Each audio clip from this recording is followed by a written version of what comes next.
Come engrave this with me as a novice to engraving to show you how easy the new LOKLik iEngrave machine really is.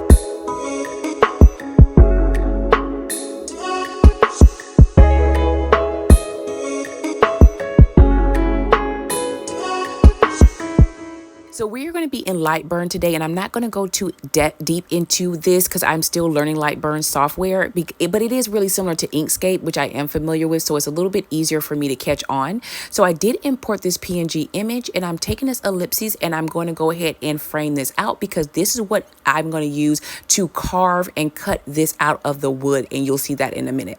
So now what I'm going to do is this is the wood I got from the Dollar Tree's craft aisle, and if you see those two little planks, this is going to serve as a little lift to get some air up under the wood at first until I got my honeycomb. However, since I did notice that the wood was curved, I decided not to use it.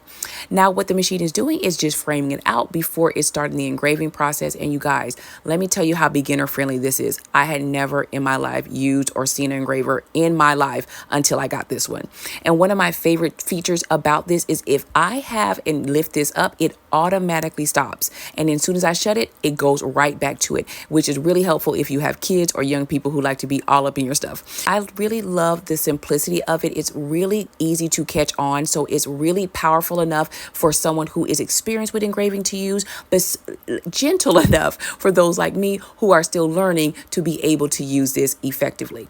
So once that is done, I'm going to go ahead and pop this bad boy out. And then you see that circle, I just went ahead and popped this bad boy out because it cut all the way through. So now I'm going to go ahead and I want to adhere this to this metal piece. My plan was to engrave onto the metal, but it just was not engraving on there. And again, I am still learning, so I don't know exactly why it didn't, but it might just be the metal or the galvanized one from the Dollar Tree. It just wasn't working. So I decided to just engrave on a piece of wood and then cut it out and just make it almost like a little plaque, which makes this also a very inexpensive Father's Day thing for your kids to design, or anyone even for yourself, for someone in your life, or the father in your life. It's really fun to do. And again, that's why I took this off of that wood piece, because again, I was originally going to engrave onto the metal, but I thought this was a great alternative. I think this is so cute, super inexpensive, and again, super easy to learn.